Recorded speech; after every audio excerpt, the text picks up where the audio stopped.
Алексей, привет! Очень рад, что наша долгожданная встреча наконец-то состоялась. Рад тебя видеть. Ну и давай начнем с того, что вот ты, думаю, будешь очень интересен всем зрителям. В основном тем, что помимо твоих, прямо очень высоких результатов, высоких занятых мест, ты еще один из очень немногих спортсменов, кому удается выигрывать соревнованиями дублями в двух дисциплинах сразу, в двоеборье и в толчке длинным циклом. И причем это не просто какие-то вот разовые. У тебя в чемпионат...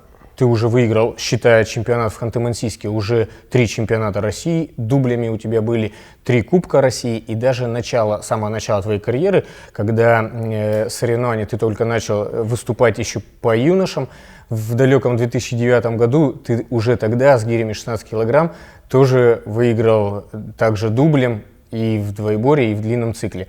Вот, давай с этого начнем. Расскажи, как так получается, что удается выигрывать и там, и там. Привет, Валентин. Спасибо за приглашение на интервью.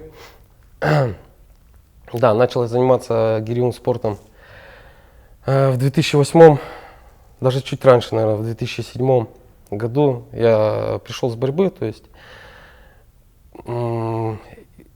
занимался борьбой. Пришел на гири попробовать просто. Ну и как бы не мог определиться. То есть там показали движение, длинный цикл, там двоеборье, рывок. И на соревнованиях так на местных поучаствовал, там 2008 год был, там чемпионат области был. И как бы определиться я до сих пор иногда не могу. То есть мне не мешает, то есть там прогрессировать, здесь. То есть в 2009 поехал, когда Анатолий Васильевич Мартьянов спросил, там, где ты хочешь выступать. Я говорю, ну давайте попробуем там и там. Грубо говоря, с этого все и пошло. Я выступал на 24 килограмма как раз. Гири тогда 55 категория была еще, старые весовые были. И вот с того момента я, наверное, до сих пор не могу определиться, в каком движении там перспективное. Ну и как бы потом уже со временем, когда уже более такие результаты серьезные пошли, то есть мне разгружаться помогает, то есть разные движения, то есть тренироваться, прогрессировать, либо там в толчке, либо в рывке понемножку, в длинном цикле также. Вот. Ну, как бы, наверное, философия у меня такая, тренировочный подход. Ну, то есть, определишь любимую дисциплину, все-таки в чем лучше, в длинном цикле или в двоеборье больше нравится выступать? Да разницы нету, смотря как подготовка проходит, тоже от здоровья зависит, от исходных данных, конечно. Когда начинаешь готовиться, бывает все ровно проходит, выходишь на одном дыхании, поднимаешь, потом в кураж входишь после цикла, то есть там бывает, конечно, мышцы болят, размялся, все, на двоеборье выходишь уже, на кураже, грубо говоря, поднимаешь, и удается там выигрывать, да, получается.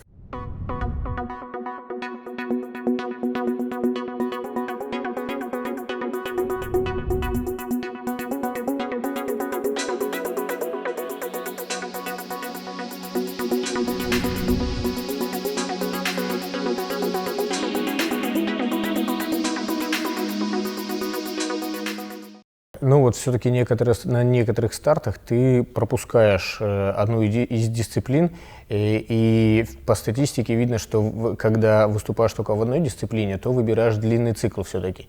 Но это не связано с тем, что он как-то больше нравится, или основной дисциплиной его считаешь? Нет, говорю, от исходных данных все, во-первых, зависит. И если там где-то отбор какой-то тоже, то есть иногда меня не спрашивают, где мне выступить там в цикле, либо в двоеборье. Как-то так получается. Ну, то есть мне без разницы, где там выступать, как. Ну, стараюсь пока так себя мотивацию поддерживать. То бишь, чтобы одно движение не надоедало, а то получается, если тренируешь круглый год там длинный цикл, ты как бы выгораешь все равно в профессиональном плане. То есть надо миксовать, наверное, скажем так. Где-то и рвать, где-то и толкать, где-то и подциклить, где-то отдельно можно забросы те же поделать. Тоже как бы помогает вспомогательно подсобка, грубо говоря, к длинному циклу. Ну, а вот на соревнованиях, когда выступаешь, у нас длинный цикл проходит в первый день, а двоеборье уже на второй-третий день проходит. И вот если, допустим, видишь, то есть ты довольно часто выигрываешь, особенно в длинном цикле, с каким-то определенным запасом. И вот если видишь, что, ну, объективно на порядок сильнее соперников, позволяешь ли ты себе выступить в цикле чуть слабже для того, чтобы силы оставить на двоеборье? Да, есть такое, бывает. Толкаю там, ну сколько надо, столько сделаю иногда, такое есть. Хотя бывает форма очень хорошая, там можно бомбануть по рекорду, но где-то бережешься, тоже травмы бывают, где-то подготовка не всегда гладко проходит. Ну, работаю, что не до конца бывает выкладываюсь, да. И в двоеборье такое есть. А как восстанавливаешься между... Вот ты уже сказал, что бывает так, что после толчка длинным циклом где-то мышцы болят, уставшие, а на следующий день тебе уже выступать в двоеборье. Вот как ты проводишь этот день, точнее остаток дня, уже вечер, чтобы... А ведь еще нужно сейчас и взвеситься на следующий день тоже в этой же весовой категории. Да, ну раньше, так скажем, была халява в кавычках. То есть ты взвесился в день приезда, все, чисто на выступление настроился. Вот, сейчас немного, взвешивание за 2 часа получается. И здесь, конечно, нужно придерживаться и диеты, и восстановления, чтобы было, и побегать вовремя, встать как-то, распорядок дня. Как бы задача усложнилась на самом деле. И вот с этим переходом тоже и не разъедаться тоже нужно. И, ну, про восстановление, как бы, ну, массажи где-то какие-то делаю, если кто-то есть. По спортивному питанию, ну, особо не использую тоже, как бы стараюсь там, покушал. Особо не наешься, потому что после первого дня водой там где-то подзальет, тебе надо будет сгонять потом. То есть организм плюс-минус, когда чувствую свой. То есть, ну, по-разному все.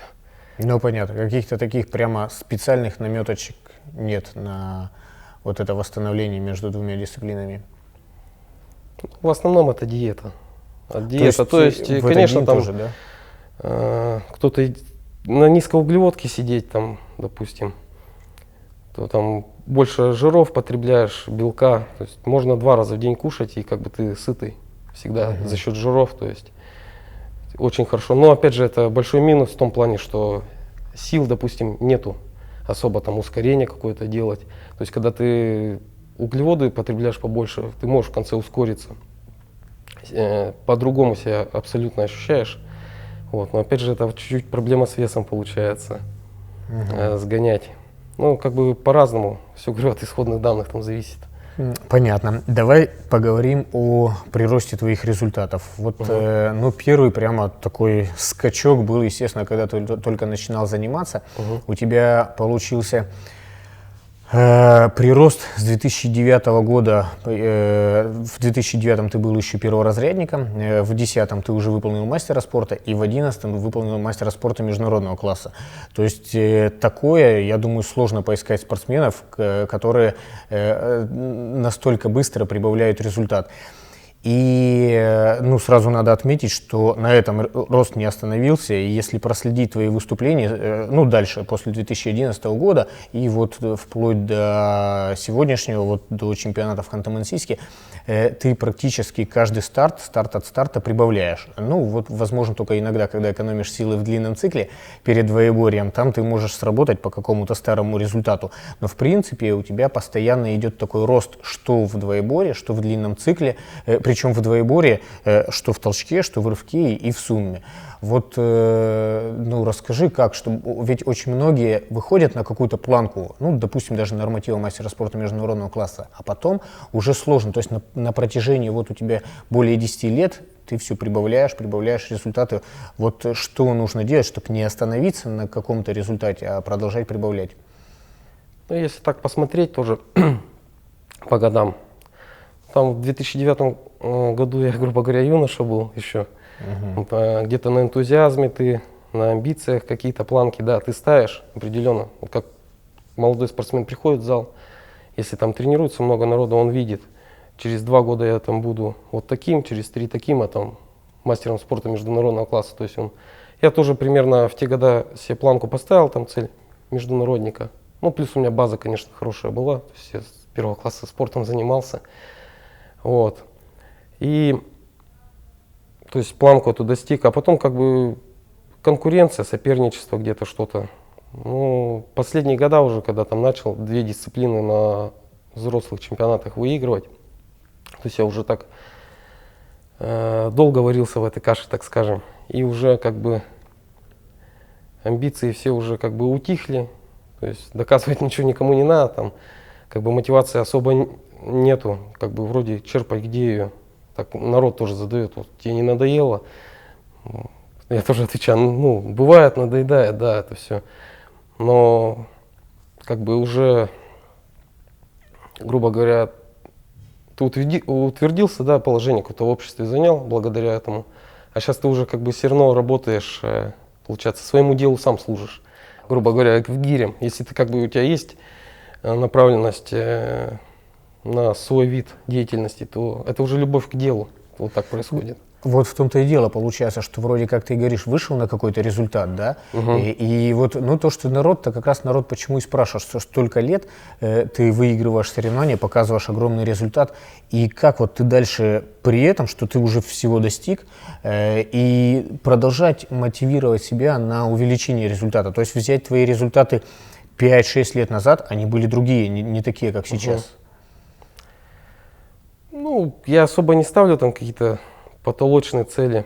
Я говорю, я меняю движение, то есть чуть-чуть в цикле стронул результат, то есть не такие прибавки скачками, да, вот в данные последние года, а по чуть-чуть я прибавляю. Как бы понятно, какие результаты я примерно уже знаю, могу поднимать. Потом не пошло в длинном цикле, я чуть-чуть в двоеборье там продвинул результат. Каждый год где-то у меня что-то прибавляется. То есть и голова особо отдыхает, то есть занимаюсь спокойно, как бы. Нет такого какого-то супер. Основным мотиватором являются соперники, получается, да? Да нет, сам себе соперник, наверное. То есть все-таки едешь на соревнования, нет задачи, ну вот так в голове, что бороться, вот приедут такие-то соперники, придется с ними бороться. То есть всегда настраиваешься только чисто на свой результат. Нет, конечно, я знаю, там, что соперники серьезные, там надо будет побороться. Тоже, я тоже понимаю, что один толкает, другой рвет, там, другой циклит как-то. Все это прекрасно понимаю. Но когда ты уже разминаешься, там, перед помостом, грубо говоря, там, день начался, то есть самое главное для меня это настроиться самому. То есть, а там по обстановке уже посмотрел после 6-7 минуты, как ты идешь, и уже можно там оттолкнуться, доработать и все. Как бы примерные результаты я тоже мониторю, уже смотрю, знаю, что где, как поднимать. Ну, а так вот из соперников за твои уже немало лет выступлений, кого бы назвал самыми, ну, опасными, что ли, в плане побед, или, может, самыми серьезными спортсменами, вот, самыми сильными? Да, в принципе, все, наверное, на таком уровне достаточно сильные. Ну, тройка точно. Вот. Ну, а так, Бенидзе Джонни, Хвостов Александр, в длинном цикле Иванов. Ну, много ребят, то есть сейчас я так не зацикливаюсь на всех. То есть, грубо говоря, тоже кто-то смотрит на мои результаты, он тебя постоянно выиграть хочет. То есть я понимаю, что придет человек сильнее, и он будет стараться тебя выиграть. То есть сегодня один, завтра другой. Ну да, ну, то есть на твои результаты, естественно, тоже да, то есть ориентируются. равняться, и как бы надо держать планочку, по чуть-чуть прибавлять. Ну, в этом, как бы, наверное, вся задача и стоит у меня в голове. Вот давай поговорим еще про весовую категорию. С 2018 года ты перешел из 63-ки в 68-ку. Вот переход у тебя был с чем связан? С тем, что ты в первую очередь ну, много приходилось гонять вес, или как-то ориентировался на соперников? Во-первых, это поменялось взвешивание. С утра стало с утра, за не 2 за часа, сутки, точнее, да. Ну, я как бы подрос уже. Получилось гонять 7 килограмм примерно, даже 8 бывало начинал, то есть подрос сильно. И принято такое решение было, что надо переходить. Даже если бы взвешивание не поменяли бы, я все равно бы перешел в 68. Вот. Ну, в дальнейшем, даже вот сейчас я выступаю, бывает 73 категории, как бы нормально. Ну, то есть именно уже личный вес подпирал уже, да, и тяжело было гонять вес. В то время, да. А вот такой тогда еще момент. У тебя в категории 63 килограмма, ну, наверное, был основным самым сильным соперником Джонни Бенидзе. И он тогда показывал результаты, ну, как, в общем-то, и до сих пор он показывает огромные результаты, которые, в общем-то, поспорят с категорией и с 68-кой, и с 73-кой. Вот не думал ли ты о том, что, может быть, нужно было раньше перейти, и тогда, может, получалось бы чуть больше выигрывать в категории 68? Но всему свое время, как столько опыта у меня не было, знаний, багажа такого не было в тренировочном процессе, по диете. Как бы я всему учусь постепенно, даже сейчас там 22-й год, до сих пор много новому, то есть и в плане техники, и методики, питания, спортивной какой-то фармакологии, питания спортивного также. То есть по чуть-чуть учусь, и вес тоже как бы сейчас не особо тоже держу. Но 68 я тоже укладываюсь достаточно с трудом, так сказать. То есть уже приходится гонять и в 68-ку, да? Ну, примерно мой вес 72-73 килограмма, при том, что как бы такой боевой. Как бы результаты там все равно показываю повыше. Взять тот же Кубок Пикала в этом году, потолкал я там 149 во второй день. Вот. Но я не гонял, то есть у меня вес был 71 500, где-то примерно такой. Ну и было намного комфортнее, чем в 68 выступать. Ну то есть все от подготовки, там, от мелочей уже зависит. А в дальнейшем не рассматриваешь мысль перейти в 73-ку? Рано или поздно это все равно случится, я думаю. В 73 перейду. Случится в связи с тем, что сам вес набирается, да, свой вес? Ну, конечно, я вешу, говорю, 72-73 примерно. Если совсем спортом не заниматься, то бывало достигал. Самое большое я весил 77 где-то килограмм. Ну, тогда у меня там такой период в жизни был тяжелый. Вот, травмы немножко были. Вот, я поднабрал весу, не тренировался. Вот, и думаю, в 73 это как бы понимаю, что моя весовая категория, рост у меня тоже как бы 1,72 м, думаю, будет покомфортней там выступать. А вот, ну, получается так, что в 63-ке, что сейчас в 68-ке, все равно подгонять приходится немало. То есть 7, даже если ты сейчас там 5, может чуть больше килограмм гоняешь, согнанный вес не маленький получается, а взвешивание сейчас за 2 часа до старта. Вот каким образом, ну, как так согнать вес, чтобы не потерять силы? То есть одно дело просто согнать и взвеситься, а другое дело после этого еще выступить, да еще претендовать на высшую ступень пьедестала. Ну, диета, конечно. Диета в начале. Ну, какие основные моменты диеты? То есть, ну, как вот, многие же задаются таким вопросом, сгоняют вес, а потом выходят и говорят, ну вот не пошло, потому что много весу согнал, а согнал там, например, 3,5 килограмма. А у тебя получается, ну вот действительно же было такое и по 7, и по 8 килограмм ты сгонял. И как после этого? Ну, сейчас 5 килограмм, допустим. Ну, даже исходные данные взять, там 4 гоняю. Диету подключаю уже там ближе к 70, когда вес уходит. И там ну, больше жиров кушаю, белка, углеводов поменьше кушаю. Мне питаться там 2 раза в день, даже 3 бывает достаточно. Вот. Стараюсь там сахар, булочки, такое все мучное. Да, исключаю. Во многом себя ограничиваю и как бы более качественно это все проходит, больше овощей кушаешь, клетчатки. Ну, тоже не все, как бы можно овощи где-то, фрукты кушать. Но организм свой знаю примерно. Плюс у меня там есть какие-то, ну, заболевания определенные. Вот. с желудком. То есть тоже не все продукты можно, я разбираюсь в продуктах примерно и знаю, как подогнать вес. Сейчас я себя прям истощенно так не чувствую. Но, грубо говоря, когда там на углеводной диете там пытаются люди согнать, у них гликогена в мышцах много, они нормально там восстановились, бахнуть могут, ускориться, допустим, в конце. А если наоборот на такой сидишь, то как, средний темп можешь держать, а ускориться очень тяжело, то есть почти нереально. Вот. Ну, где-то тренер там помогает, подсказывает, что кушать, что не кушать. Тренировочный план также он пишет. Ну, подбираем это все заранее, конечно. Ну, то есть в основном это все-таки именно питание, диета, а не изнурительные бега. Раньше изнурительные бега у меня были, потому что я в плане питания, говорю, не научился, не знал, не понимал.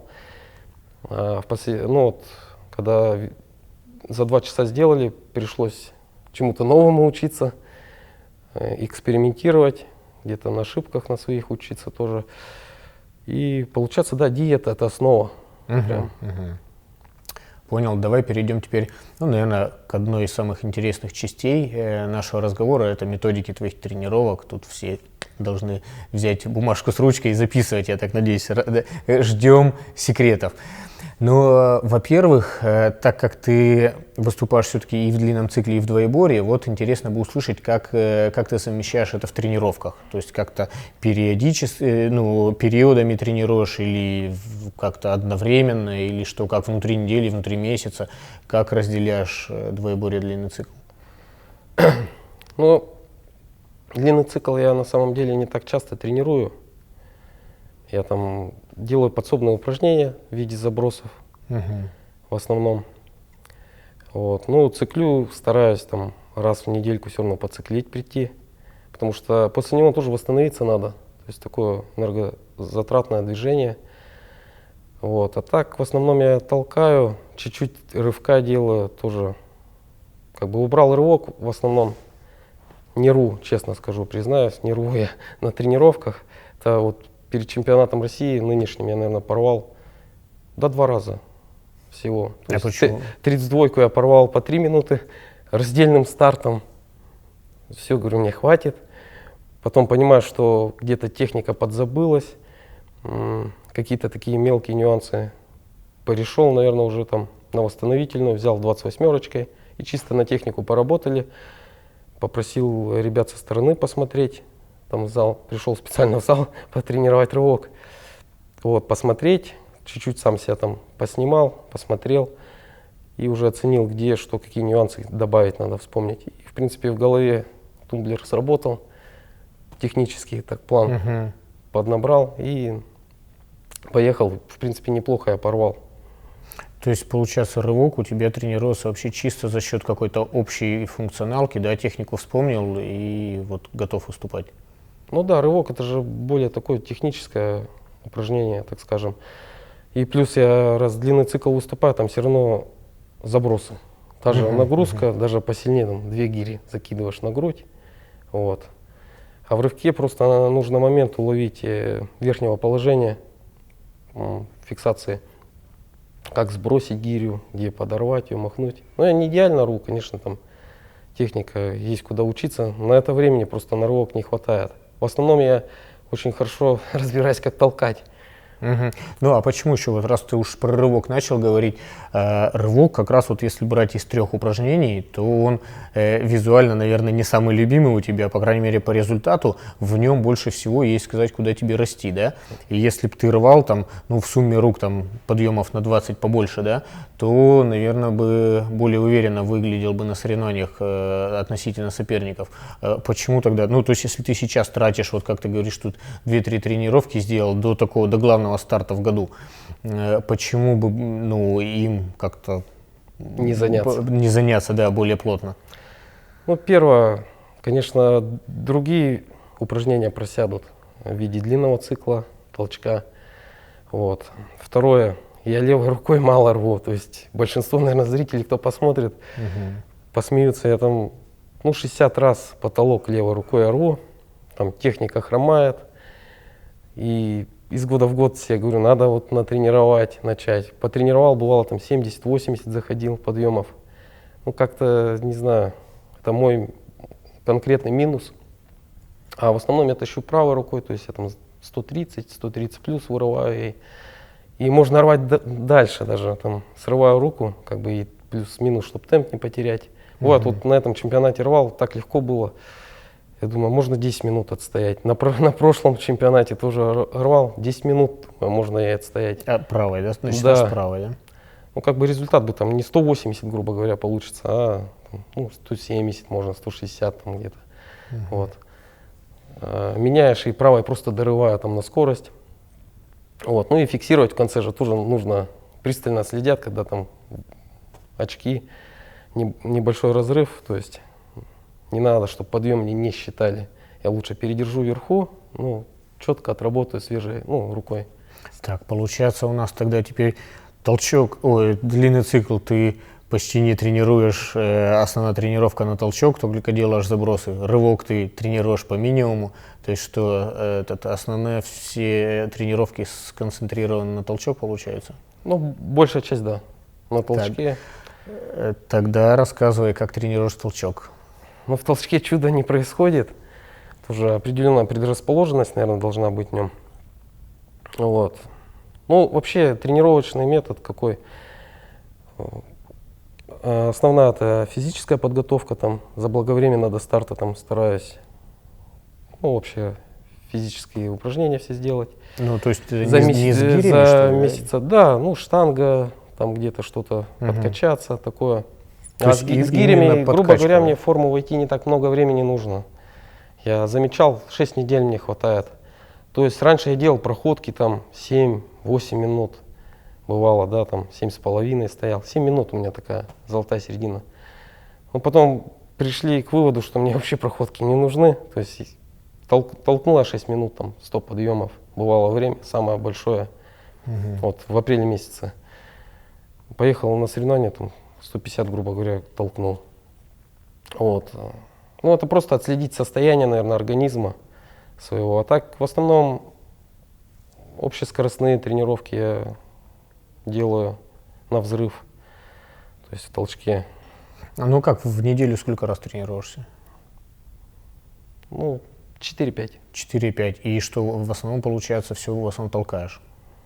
Ну, раза 2-3 толкаю, остальное где-то забросы, где-то там поциклить могу. А как, ну если забросы, то получается ты приходишь, если 3 раза у тебя толчок, еще остается 2. Ну, бывает 2 раза, я там даже по состоянию отслежу, то есть если я чувствую как бы недовосстановление где-то какое-то, ну, по толчку уже, темп не могу держать где-то То есть еще и определенный, получается у то тебя я беру, делаю сегодня, грубо говоря, заброс. просто забросы, ОФП и все, то есть вот такая тренировка? Ну, ОФП, да, не всегда Или тоже вообще получается. просто одни забросы, вот вся тренировка? Бывает, да. А какой объем забросов? Что, например, там? Или, конечно, если ты там 1000 забросов 32-ками делаешь, то это да, это... Нет, похоже. забросов я делаю в объеме. Объем я, честно, на забросах вообще не считаю.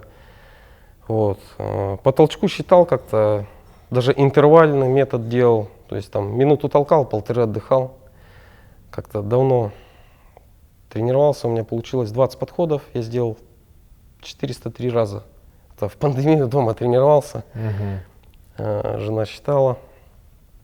403 я вот за 20 подходов натолкал, за 20 минут. 20-м темпом, последние 23.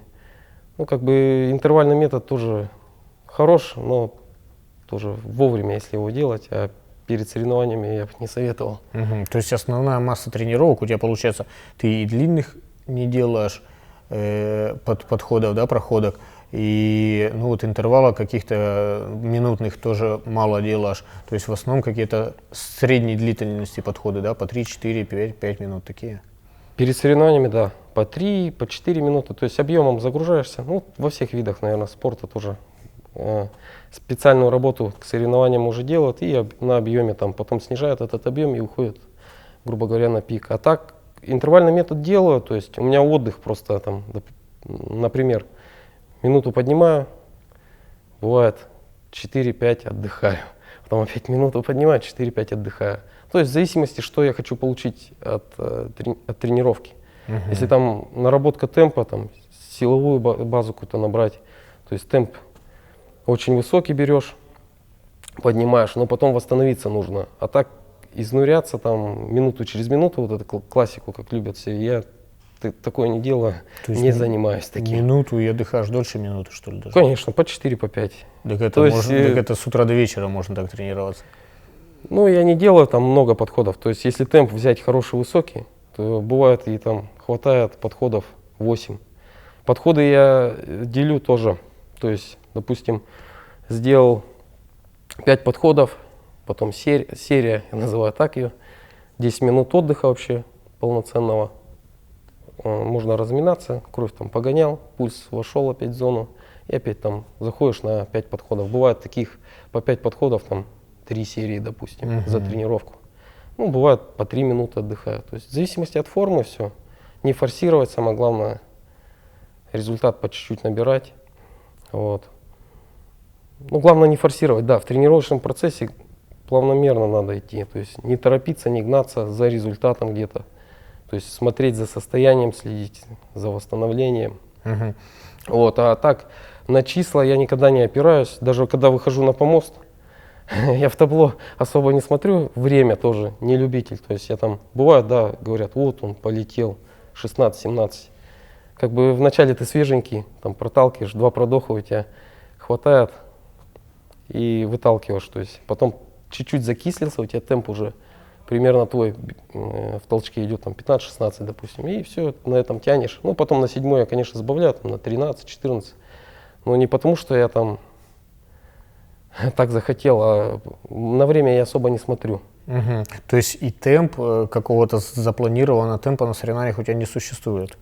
Он существует, все равно существует там в цикле, допустим, 9, если я по форме понимаю, в двоеборье там 16 идешь. Но так, чтобы время контролировать, психологически тяжело. Не считаешь, сколько в минуту, да, получается? И вот это... Не, я посматриваю на время, буквально там, может, на табло. Бывали соревнования, там, посмотрел в начале минуты, ага, пристрелялся, нормально работаю. Потом раз там, краем глаза посмотрел, 3 минуты прошло, у тебя там все ровно идет. Потом на 5 посмотрел, и потом уже по состоянию. То есть четко запланировано темпа заранее, такого нет. И вот как раз то, что ты говоришь, что бывает первую стрельнул там 16-17, а потом потихоньку начал сбавлять. Это все нормально, это, ну скажем так, в рамках задуманного, да? Это не то, что не пошло.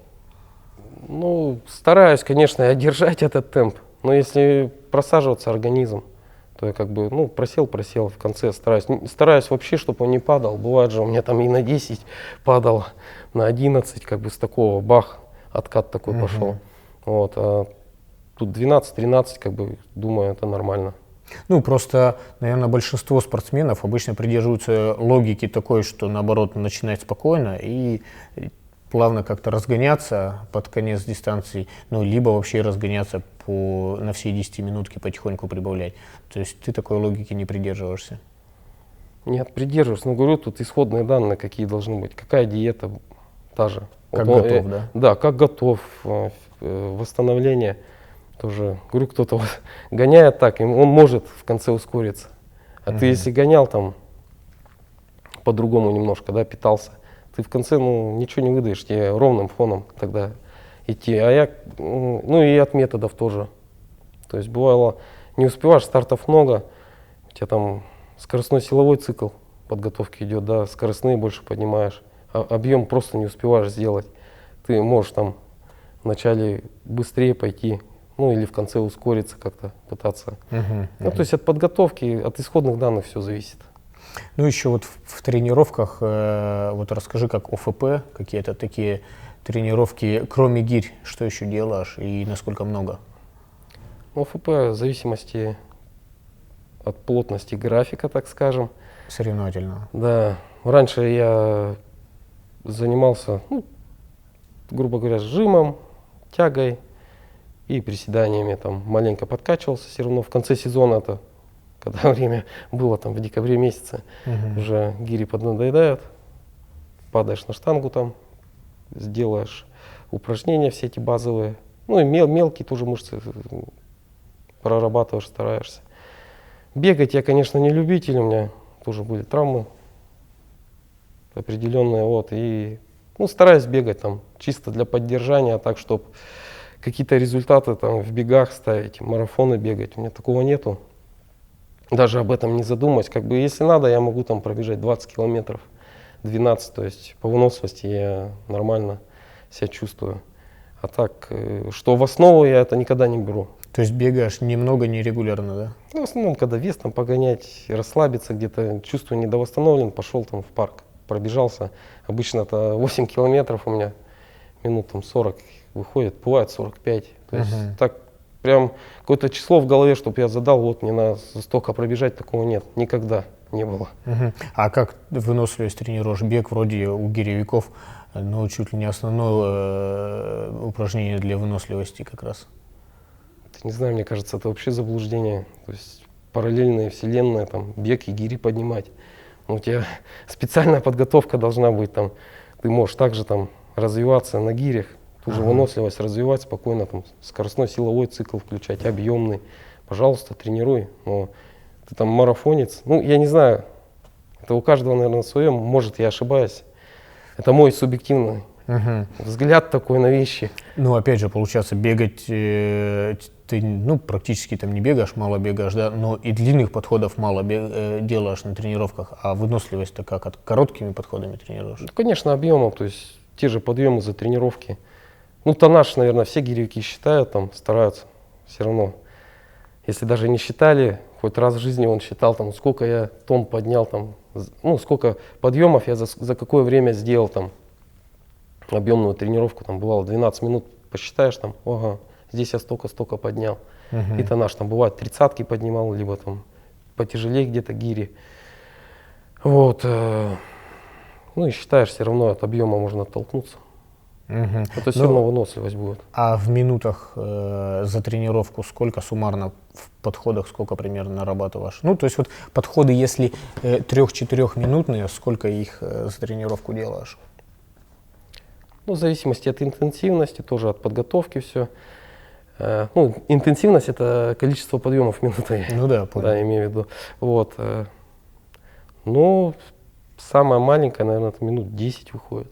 Даже 10. То есть Да, это самое маленькое. Ну, самое большое, наверное, ну, минут, наверное, 18-17. И тоже вес гирь какой, интенсивность. Ну, в среднем это, наверное, 14, 13, 15 минут. Понятно. Давай теперь перейдем к такому вопросу. С 2020 года ты поменял регион. Ты сам родился, вырос, начал тренироваться в Тюмени. А Тюмень, Тюменская область вообще такой довольно сильный гиревой регион. И вот с 2020 года ты перешел в Ханты-Мансийский автономный округ. С чем связан твой такой переход? Ну, как бы все, наверное, знают, там по развитию в нашем регионе было трудновато. Вот, и то есть где-то я не мог получить это звание заслуженный мастер спорта, где-то эти завтраки постоянные, это все спрашивают. Я, грубо говоря, подошел Шпартко Михаил Саныч, ну, говорю, можно выступать за ваш регион. Вот, он как бы положительно тоже посмотрел на это, усилить, так скажем, тоже регион с одной стороны. Вот, ну, у меня как бы цель одна была, то есть, говорю, ну, надо как-то помочь мне с этим. Вот, и я только с этой целью в основном перешел. Так как бы, грубо говоря, север то же самое, соседние области. То есть в основном это вот те политические проблемы, которые были у вас в регионе? Да, совершенно То верно. есть, в общем-то, только из-за них. Ну, Да? я не видел там развития особого, как бы, честно скажу. Я как спортсмен, то есть я не лезу ни в судейство, никуда. Я чисто своей деятельностью занимаюсь там. Мне не интересно вообще ни судейство, там, ни вот эта вся работа. Ну, пока я поднимаю гири. В дальнейшем я не могу сказать, что я не буду судить. Но как бы этим я не любитель заниматься, так скажем. А еще вот несколько лет назад тоже ты выступал год, там, может быть, пару лет за Челябинскую область. Тоже это что за переход такой был на время? Ну, тоже политический такой момент был. Не получился, так сказать, этот переход. Вот, откатили все обратно. Обратно пришлось выступать за Тюмень. Ну, там больше такие политические моменты, наверное, были. Вот. Ну, то есть, по сути, то же самое, только хотел сначала за Челябинскую область, с ними не получилось, потом перешел в ХМАО. Ну да, то есть ну, у меня принцип чуть другой был, то есть мне надо было получить звание, грубо говоря, все от этого плясалось. Но сейчас звание ты имеешь в виду заслуженного мастера спорта. Все верно. Ну, то есть сейчас у тебя, в принципе, со спортивной точки зрения, у тебя все с запасом всех регалий ты набираешь, да, то есть сейчас, я так понимаю, все идет к тому, по большому счету, наверное, ну, в стадии ожидания приказа. Ну да, так, секрет, конечно, это, ну, уже знаю, когда там что будет, число. То есть ждали мы, вот, наверное, подали документы после чемпионата мира, наверное, в Венгрии, да. Ну, заблаговременно вообще, после Ростова я там собрал, там какие-то нюансы такие бумажные были. Вот. Ну, в основном это же чиновники, грубо говоря, там, у них своя работа, у нас у спортсменов своя. Ну да, это понятно, что процесс Вот. не И быстрый. процесс такой недолгий, там, точнее недолгий, наоборот долгий. Вот. Какой толкач тоже будет, от этого зависит. Вот. Ну, вообще не люблю этой темы касаться, как бы. Ну сейчас, да, я думаю, что сейчас все будет В хорошо, стадии скоро ожидания, да, получишь, как бы. Я думаю, все будет нормально. Теперь, знаешь, хотелось бы поговорить о твоем тренере, ну и точнее вообще, я так понимаю, ну, узнать у тебя. То есть вот вообще ты его сейчас уже назвал Михаила Шпортко. Ну, я уже слышал где-то у тебя в других там интервью, что он сейчас у тебя является тренером, но я так понимаю, он все-таки в регионе в основном занимается какими-то организационными вопросами как тренер. А вот непосредственно каким-то тренером, планирующим твой тренировочный процесс, я так понимаю, у тебя сейчас записан Алтухов Денис, правильно говорю? А когда ты начинал и, в общем-то, наверное, выходил на все свои результаты, первые твои победы на всех серьезных соревнованиях, у тебя тренером был Мартьянов Анатолий Васильевич. Вот, ну, первый момент хотелось бы про сегодняшнего твоего тренера узнать, потому что, ну, честно говоря, я его, кроме как в строке протокола напротив твоей фамилии, его больше нигде не слышал. То есть есть ли еще у него какие-то другие спортсмены, ну, что это за тренер и как у вас с ним происходит сейчас тренировочный процесс? Сейчас все объясню. Вообще, я когда занимался, говорю, борьбой, у меня был тренер Усольцев Алексей Григорьевич под дзюдо. Он, грубо говоря, меня и привел в этот зал. Ну, у нас были круговые тренировки, то есть ОФП, подростковый возраст. Ну, дзюдоистам же там штангу как бы можно все поднимать, ну, больше на резине где-то работали. Ну, попробуй гири, там где-то выступить можно. И затянуло. Вообще он как бы начал меня там, познакомил с этим видом. И как раз в этом зале секция гиревого спорта была. Это в техникуме я занимался, потом я там учился. Вот. Но я занимался уже школьником. То есть потом я туда поступил. Вот. И там занятия вел Мартьянов Анатолий Васильевич. Вот. Он меня привел, он мне показал все азы. Вот. При нем я тренировался, все, планы он мне там писал на начальном этапе.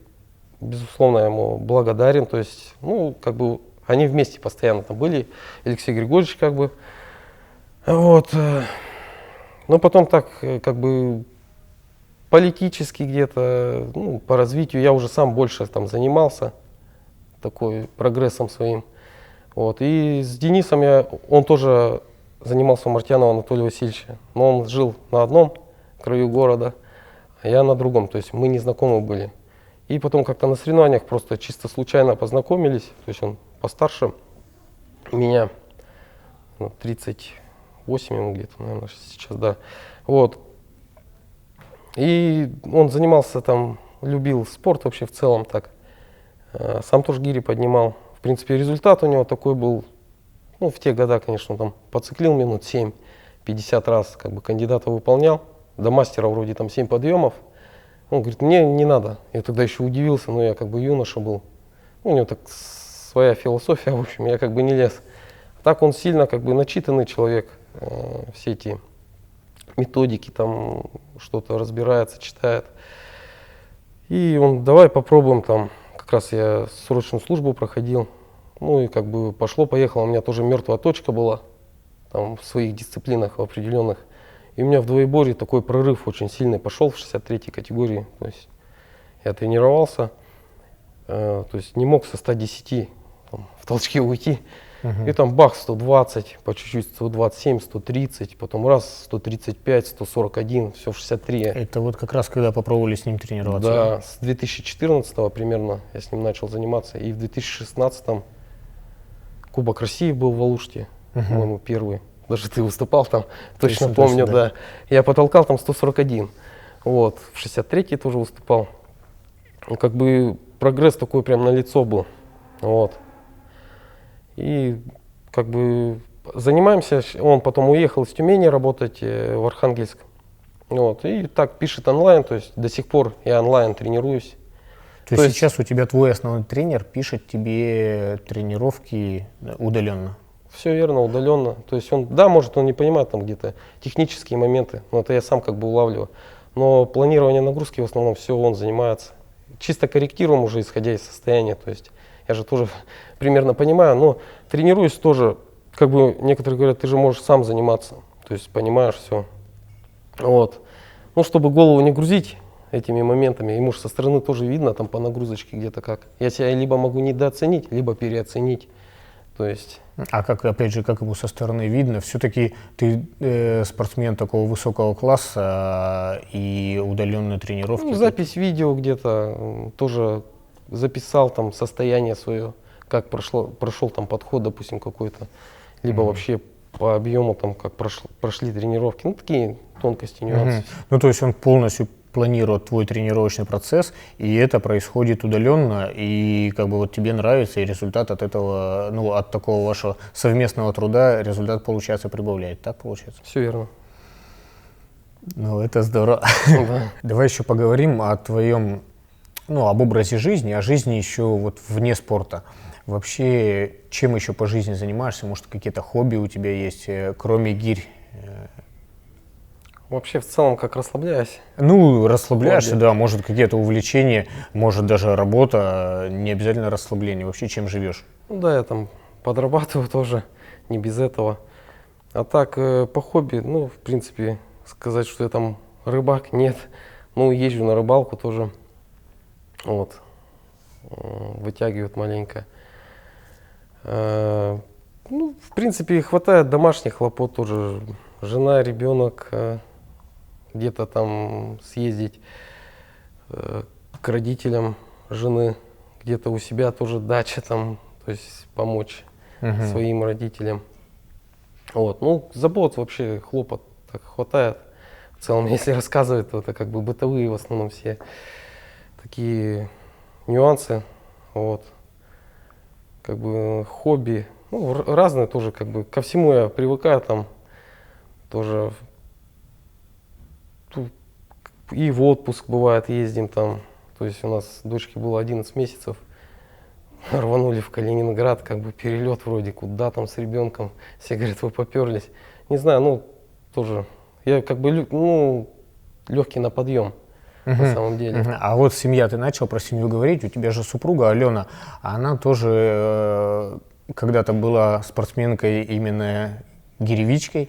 И, ну, я так понимаю, вы и познакомились, наверное, в спортивном зале, когда начинали заниматься. Сейчас она не занимается гиревым спортом?